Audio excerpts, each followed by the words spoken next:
Hello, listeners. Welcome to Plano's Political Pitbull Podcast. This is Esther. And I'm Ruth. And we have lots of Plano news for you today. But first, our sponsor is Southwest Pain Management. Southwest Pain Management takes care of most chronic pain without pain pills. Their goal is to getting you back to doing the things you love. They are also the world's leading long COVID experts. Dr. Groisman sees people from all over the world to treat their long COVID. Southwest Pain Management is in Plano. Please go to their website, reliefbeginshere.com. That's reliefbeginshere.com to see all that they do. So first up is news on the Plano School District.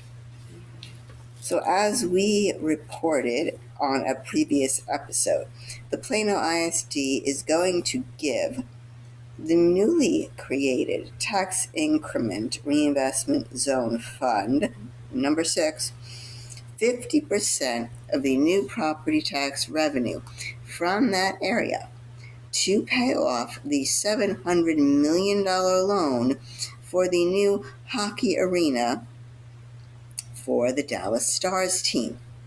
Now, Community Impact had an article in their July 25th Plano issue.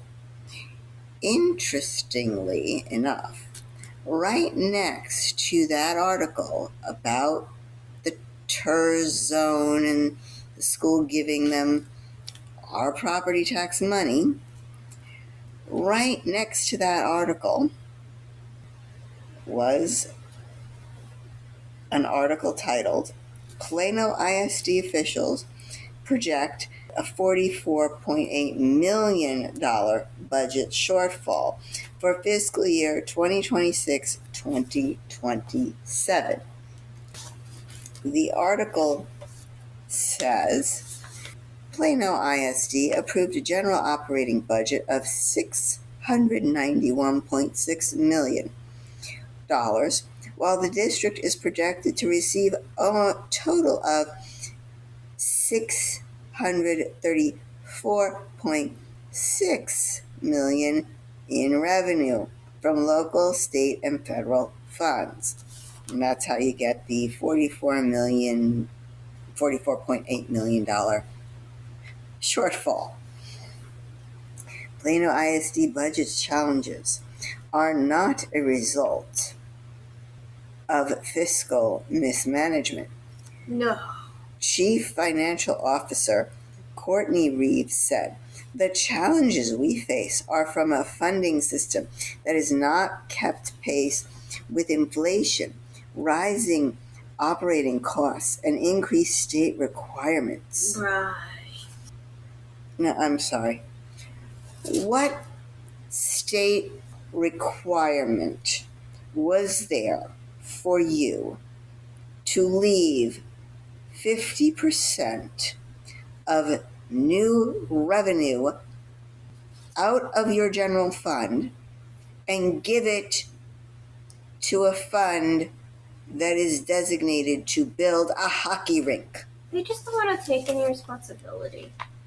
And if you open up the July issue of July 25th, Plano edition of Community Impact, these two articles are side by side. It's kind of funny. Like, they knew what they were doing. It's Community Impact is telling us something without telling us something. It is an absolutely absurd thing. You have a $44.8 million shortfall, and yet you're not taking in all the money that you can take in. But no, it's not a mismanagement of funds. That's not the problem. No, not the problem at all. No. Apparently, people can't add over there. I don't know. The math isn't mathing, folks. The math isn't mathing. That's my thing. You stole my thing. I'm sorry. I stole your thing. I just borrowed it. I heard it from someone else. It's not actually my thing. Oh, okay. You didn't invent that? All right. Yeah. So how are they going to pay for the shortfall, you might be wondering? They're going to move some money around. It's basically the short answer. Community Impact did not go into great detail on exactly how they're going to cover this shortfall. I don't know. Don't budget more than you take in. That would be what I would do. That's too easy. But that's too simple of an answer.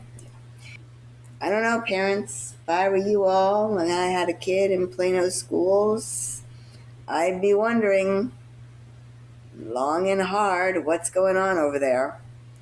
We don't usually cover Plano ISD. I'm sorry. It's hard enough covering city council. If somebody else wants to do it, go ahead. But I only will cover what I can read about online or in the newspaper. And it's because I have to watch city council meetings. And speaking of city council, at the June 27th city council meeting, the council passed the economic development plan for Daisy Sour Cream. We talked about this deal in our last episode. City council is giving Daisy, the sour cream company, $500 million to move to Plano. Where were those Democratic Socialists for this item? They were nowhere to be found for this item. So yeah, that passed. Nobody even took it off the agenda. The traffic study for the Willow Bend development also passed.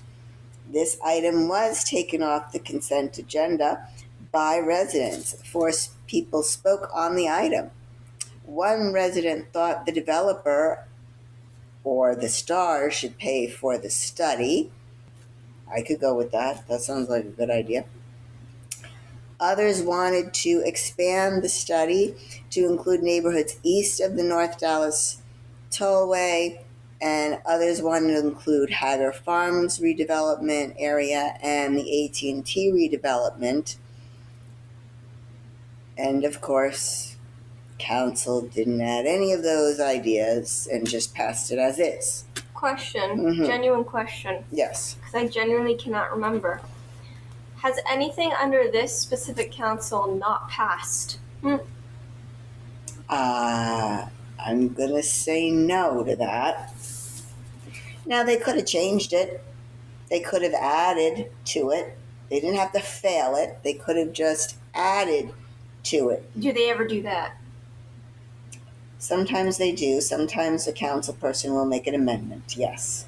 Oh, okay. Well, at least they do that. But the council person usually comes up with the idea themselves. They do not rely on the residents to come up with it. So, there's that. Also, at the same city council meeting was an item that was kind of creepy. Creepy? Creepy, yes. So it was to purchase drones for police and first responders for a whopping $1,439,864. The drones would be docked at city-owned buildings throughout Plano. According to the police chief, the drones would only be launched based on a 911 call that came in. The drone or drones would arrive before first responders and start transmitting live video when the drone got to the site. The argument by the police chief was that this would help police or rescuers know what was happening before they got to a scene. They can also follow a suspect or find a suspect who is hiding with heat signatures and thermal imaging. The drones would be operated by civilian staff. So these aren't unmanned drones. These are actually people who would have to, there'd be people who had to operate these. Some tentative locations for the docks of these drones are Tom Muhlenbach Rec Center, Police Substation on Independence, Plano Aquatic Center, and the Plano Event Center. The drones that they want to purchase are foreign made. So, in 24 months, the chief would like to replace them with U.S. drones. So, let me make this clear. He wants to, for about $1.4 million, buy drones, which he's then going to want to replace in 24 months. Mm-hmm.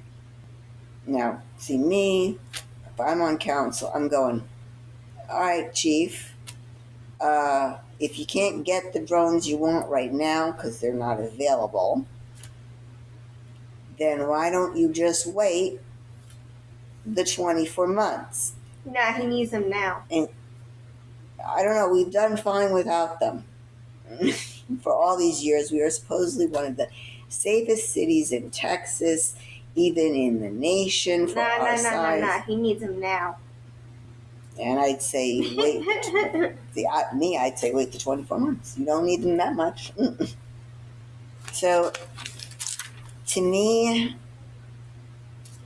I find this a little creepy, a little Big Brother-esque. I mean, the chief says that they won't start recording until they get to the scene or live transmission.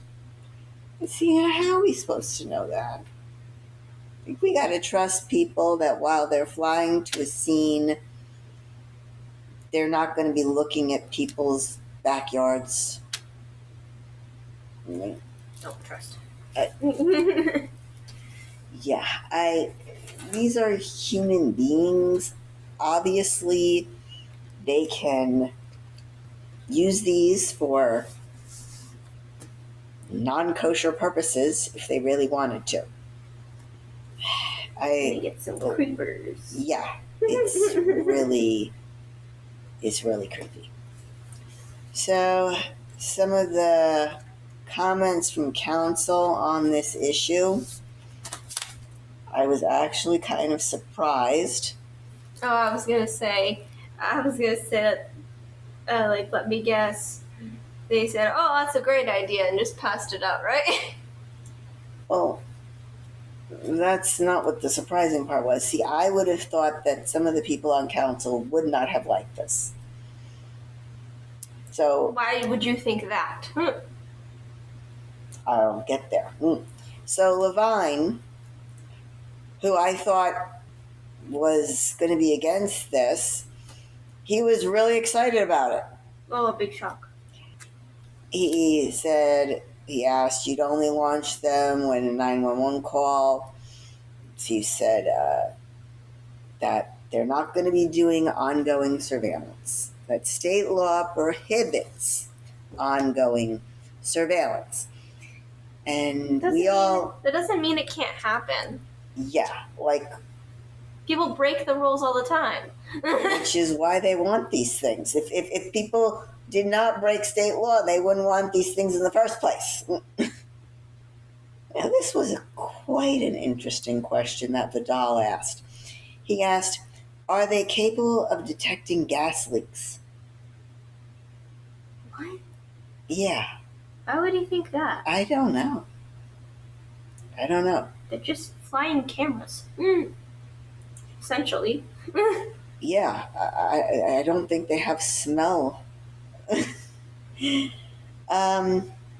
that's not how they detect gas leaks, but okay. I don't know. It's an odorless, colorless gas. How would a camera detect a gas leak?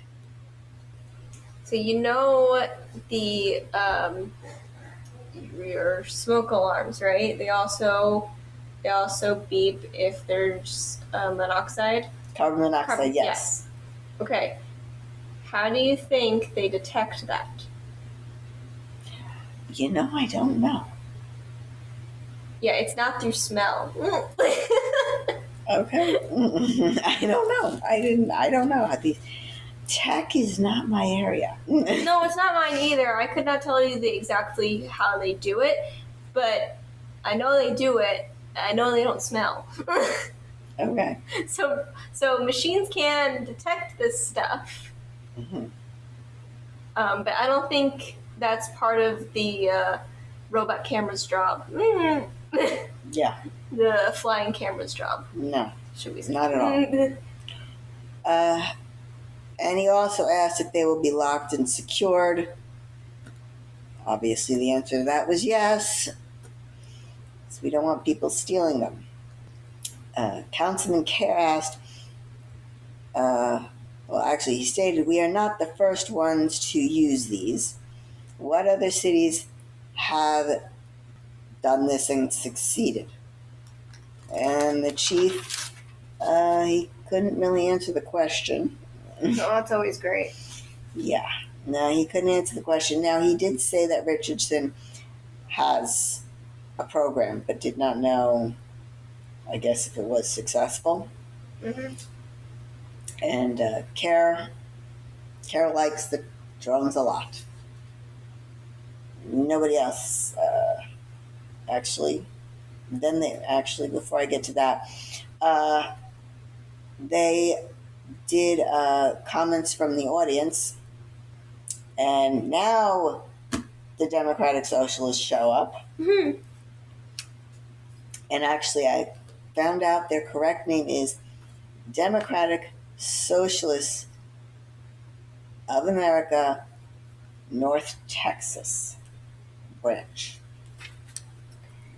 Oh, okay. Yeah. That's a mouthful. Well, I think they call themselves DSA of North Texas. Mm-hmm. So one of them said, we are the fifth safest city, so why do we need this? Obviously, there were concerns about oversight Mm-hmm. and, of course, hacking. What if somebody hacks into these things? Mm-hmm. Another person was concerned about First Amendment, Fourth Amendment, and 14th Amendment rights in the Constitution. I was thinking about that too, invasion of privacy. Yep. Then they closed the public hearing. And two, who is a criminal defense attorney. Now, I would think that a criminal defense attorney would be opposed to this. Okay? He wasn't? No, she wasn't. Oh, she wasn't. She wasn't opposed to it. I think she would be, because it would be harder to defend her clients when there's tape. Well, you said she was a defense attorney? Yes, a criminal defense attorney, which means when people get arrested, they call her. I know what a defense attorney is. Well, I'm just telling you that she's specifically a criminal defense attorney. So she said, without body cameras, we are at the mercy of people's memories. So this would help in cases and save money. We need to keep up with the tech, she said. Mm-hmm. She also went on to say that everything is invading our privacy. But That's no excuse. It's also not government. See, that's what, too, debatable. the lawyer, okay, didn't seem to get. Yeah, your phones are listening to you. Your computers are listening to you. They know what you consume. They know what you look up. Yeah, they know where you are if you have the location on. But you have to switch that on.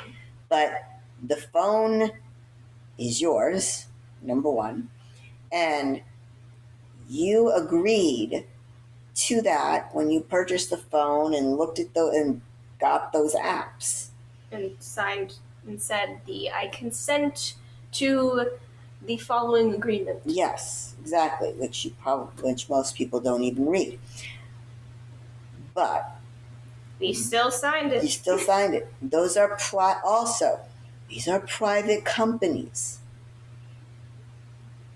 not the government. The 4th, 1st, and 14th Amendment deal with government. Government cannot invade your privacy without a warrant. So she goes on to say, after everything is invading our privacy, but I would rather have crime prevention helping at first responders than a hacker invading my privacy and not be able to arrest a person. You know, that's also, going back to what I said, that's not an excuse. It's just the same thing as saying, well, everyone else is doing it. Yeah, that is what she was saying, in effect. Just because everyone else is doing it doesn't make it right. One of the, later on, one of the DSA people said, if you really want to keep up with the Joneses, Miss Two, Councilwoman Two, in his remarks on data centers. She goes on, and this I have in quotes. Quote, I understand it is important to protect our 4th, and 14th Amendment rights, and that is up to us in making sure we have the best trained police officers to ensure that is protected, not to prevent tech from coming into the city of Plano, because everyone has got it. And if we do not keep up, our prevention of crime will deteriorate. We believe our residents have what we've been doing, is it not working? Just because we don't have the latest tech? It must be working pretty well. We're the 5th safest city in Texas. Of course, we have been falling. We were the 3rd at one point. She goes on to say, we believe our residents are first. Our safety is first. Miss Two, I guess they didn't teach you in law school about what Benjamin Franklin said. Those who swap liberty for security deserve none. Or neither. So, see, I would think that as a defense attorney, as a criminal attorney, she would hate this. Because that woman has no morality. Well, I don't know. It kind of shows her she has some ethics, because if the police have your client on tape firing at police officers and killing one, there ain't no trial. She's going to want to have a plea deal, which means she's not going to get as much money if she were to take something to trial. I mean, because trials are expensive. And attorneys get paid by the hour. So she's got some ethics. You sure about that? Well, I guess for our clients, but see, sure about that? Like I said, it seems strange to me. I would think this would be a defense attorney's worst nightmare. Oh gosh, they have my client on tape doing it in crystal clear HD, where they can see his face perfectly. This is not a good thing for them. Levine said, tech allows us to enhance our police force. It becomes a deterrent. And he thinks it's just great. They all think it's just great. They don't care. They don't care about the drawbacks. It says, he does not have a fear of being surveilled. Now, see, as a Democrat, I would have thought he would have taken a different stance. You know? I'm sorry, I don't want to be swimming in my pool and then a drone come flying over me. I don't want that. I don't want that either.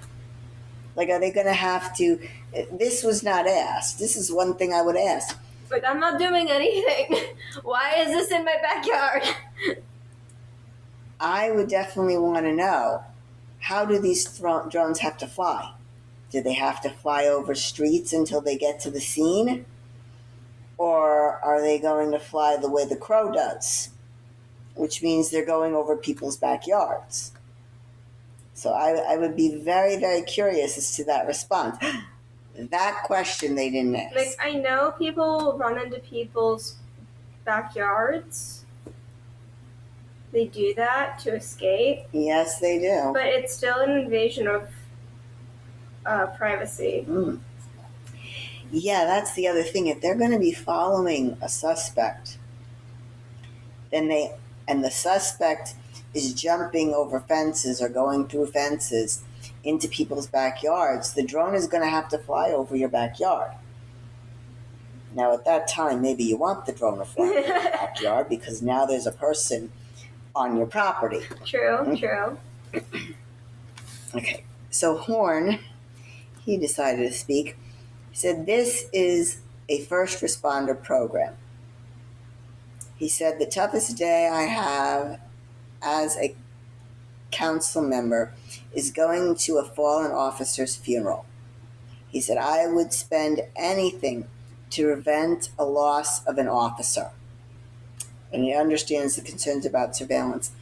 Now, how would this prevent the loss of an officer? That's what I was going to ask. It's just surveillance. It doesn't attack the person. Yeah. It's got no weapons, I hope. Don't give them any ideas. The officer has body camera. So if this would be a deterrent for a person to shoot an officer, I think the body camera would do that. Now, if the assailant was hiding, right? Or let's say because these things are going to get to the scene before the officer, they can tell the officer the guy's got a weapon, he's hiding in the bushes on your right. They could say that kind of stuff sort of to alert the officer on what's going on at the scene so the officer could be prepared. So maybe he was referring to that. But want to guess? Maybe. Want to guess how much it passed by? 8-0. You guessed right. It's always 8-0. I don't think there's been any. There's been very little ones that haven't been 8-0. Well, I got some more bad news. Drones are not the only things we have tracking us. What now? We also have... Robots are taking over. They're not robots. We also have flock cameras across the city. You said they weren't robots. They're not robots. Fine, they're machines. Well, they're cameras. That's a machine. True. So these things are called flock cameras. They're all across the city.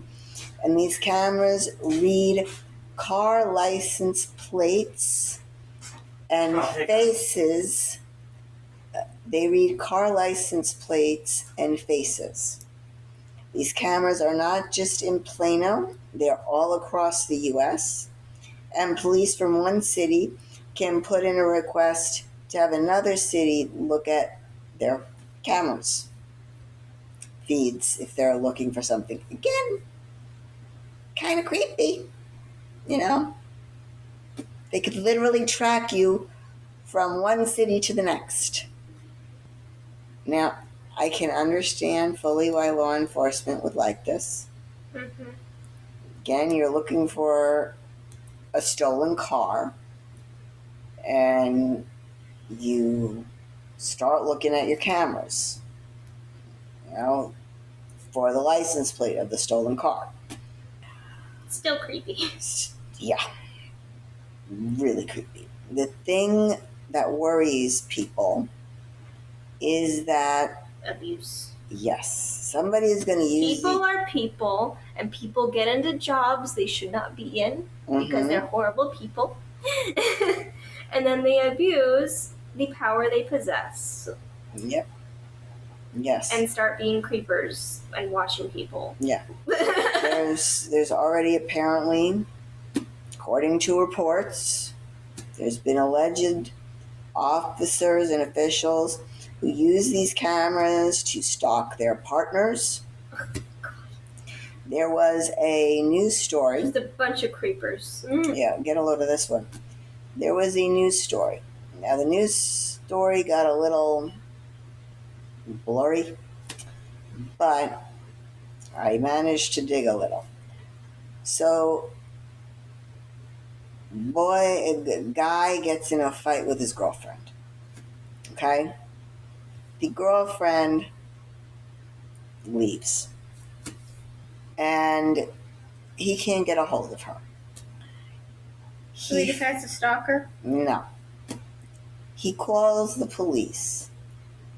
And he claims that one of her pads, her sanitary pads, had what he thought was a dead fetus in it.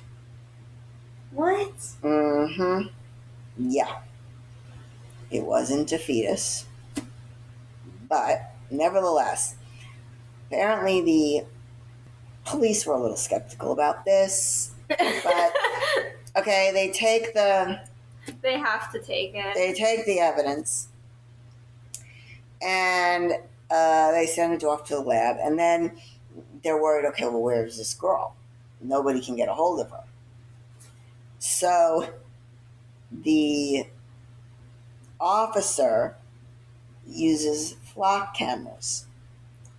And he puts in, looking for a missing girl, possibly who had an abortion.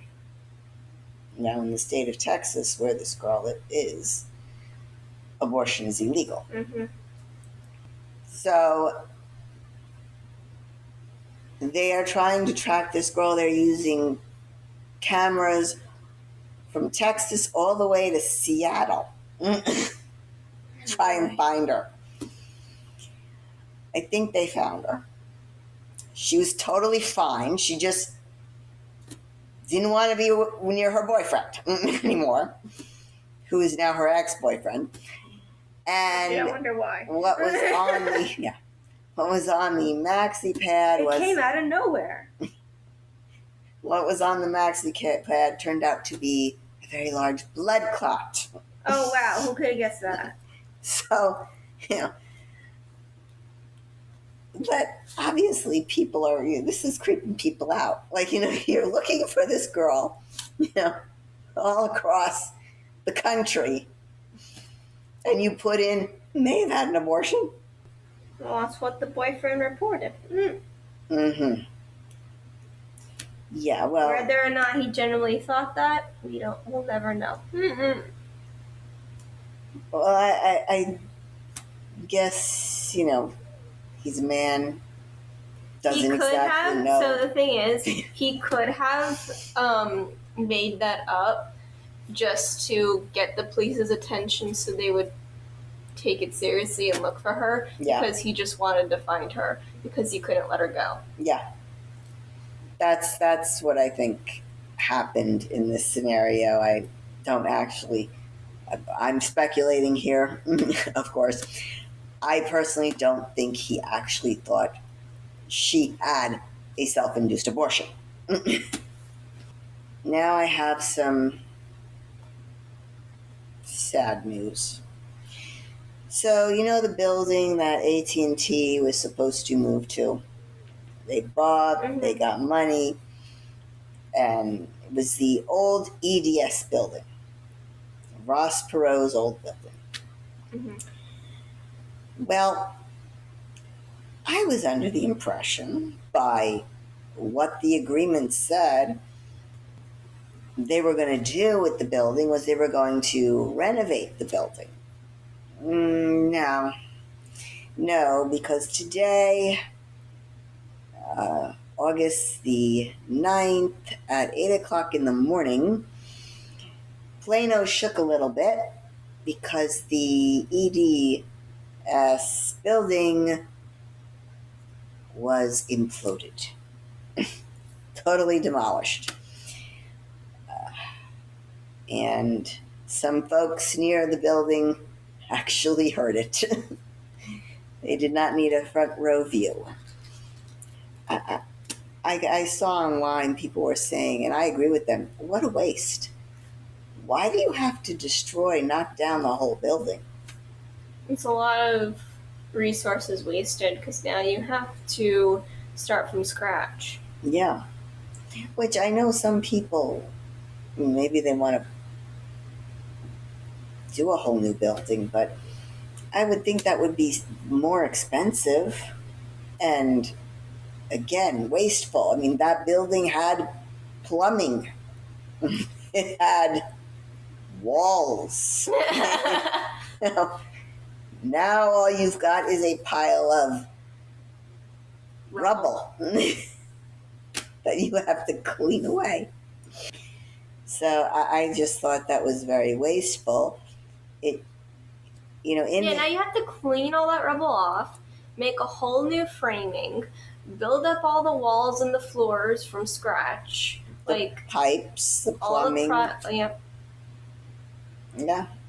Electrical wiring, everything. New foundation. I mean, everything. I just don't get it. Why would you do that? It makes no sense to me. It's going to take a whole lot longer, too, for a whole new building to be built. Because they're not fast here. Construction always takes twice as long. Doesn't matter where you are. So, nowhere in that economic development agreement said that they were going to knock down the building. Right? They did. So that landmark is now gone. So lastly, there are some items on the August 10th, 2026 City Council meeting that you all need to know about.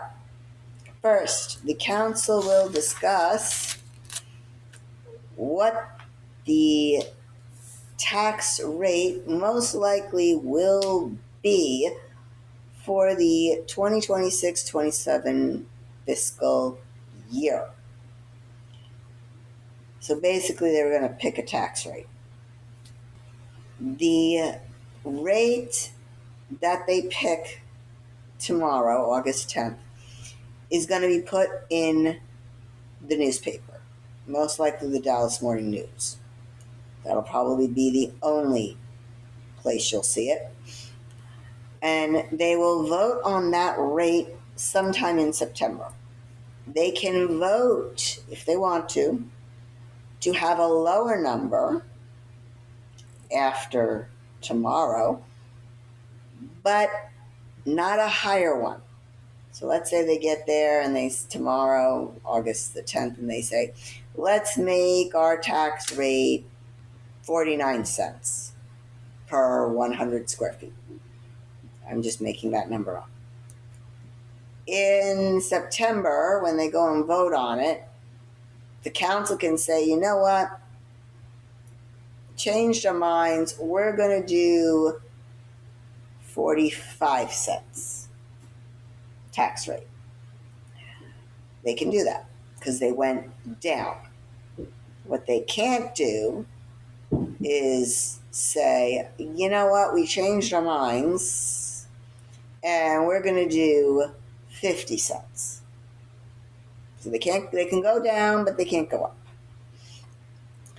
And most likely, whatever rate they pick tomorrow, probably going to be the rate they vote on in September. Also, the council will hold the first public hearing on the budget for the next fiscal year, and the budget came out at the end of July. And we will go over that budget in another episode. And the last item of interest on the agenda is a call for a special election for a sports and community venue project. This also known as the Stars New Hockey Arena. According to the agenda item, it says the project will be financed with a short-term motor vehicle rental tax, a short-term hotel occupancy tax, an event parking tax, an admissions tax, basically the ticket tax, and a venue facility use tax. Interestingly, there is no mention of the $700 million loan or the new TERS fund revenue. So this item, the way it's listed, is a lie. It's saying that, we're going to pay for this using all these little taxes. Yeah, no, they're not. That's not how they're going to pay for it. That is not where most of the money for this loan is going to come from. By the way, there's no mention of the loan either.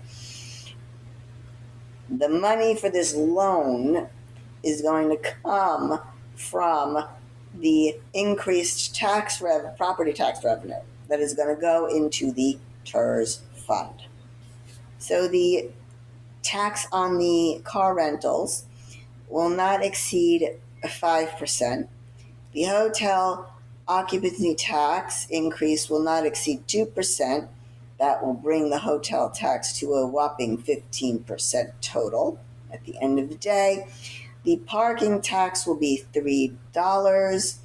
Admissions tax on the tickets will not go over 10% per ticket. The facility use tax will be $5,000 per game on each member of the major league team that plays at the rink. And the election will be held, or is set to be held, for November 3rd. And there is no mention of how much this election will cost us. So they're going to vote to call an election, but they have no idea how much the election is going to actually cost the people. And it'll be the same day as the midterm election. So that's going to be a pretty penny. So the wording, by the way, they're also going to vote on as well for the proposition. And it's pretty straightforward. They list all of the taxes that they're going to have. My problem is, again, there is no mention of the $700 million bond, no mention of the TERS. So it's kind of giving a false sense. Like, oh yeah, well, we're only going to be paying this loan off with this money. No, you're not. You're lying. You're misrepresenting what is actually happening. And we'll see what happens tomorrow. But if you'd like to go and speak, please remember you will have to sign up online. There is no more in-person registration. Sorry, guys, if you are not internet savvy. Arrive there early. Make sure she has your name. Make sure the secretary has what you're speaking on, for or against, and speak up. This could be a chance for you to get your thoughts on the record. I don't want to say it's probably a done deal, because you never know. Anything can happen. So if you don't speak, They will not know what you want. And it's always good to be on the record. What do you think's going to happen? You want to make any predictions? Well, you could probably already guess what I'm thinking. I have no hope. My hope died.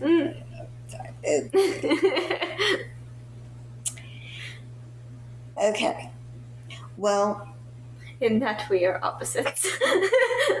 Perhaps, maybe, the Democratic Socialists will do something good and will come out and actually be opposed to this. I would think this would be right up their alley. Government giving a handout to a billion-dollar corporation, taxing people to pay for an arena that the stars could pay for themselves. This sounds right up their alley. They never show up when you want them to. They didn't last time. They showed up for the moratorium on data centers. That they spoke on. Yeah. And flock cameras. But $500,000 in economic development, they're nowhere to be seen. Thor is still up for adoption. Poor boy. Yes, this poor little boy. I don't think he's 2 anymore. He could be 3, yeah, he could be. He's still there. I checked today. Still there. Maybe we should highlight another dog in conjunction with Thor, just so that other dogs get a chance, because I feel like he's going to be up there for a while. We usually only do one dog at a time. We might have to do 2. We might have to do 2, yeah. Thor is the honorable mention. I'll think about it. Or Thor is the highlight, and then we add an honorable mention. I don't know. We'll think about it. It will be decided by next week. Okay, so Thor is a very friendly boy who is about to, probably at this point, 3 years of age. He's very playful with children. He's active when he plays, so maybe best in a home without young children. Thor was very excited for his first Pups in the Parks walk. Who knows how many he's had by now. He had a lot of energy as he left his kennel, but settled down quickly. He was very patient while harnessed in the lobby of the shelter and loaded into the car without issue. Thor rode well in the car and was very relaxed. He walked well on his leash and got along well with all the other dogs in the group. Thor exhibited no prey drive while encountering birds and squirrels along the walk. And if you'd like to find out more about Thor, please go to our website, planospoliticalpitbull.com, and click on the link Pitbulls for Adoption right underneath Thor's cute, cuddly picture. That is all for us today, folks. Please remember to like, comment, and share. This is Esther. And this is Ruth. For Plano's Political Pitbull, signing off.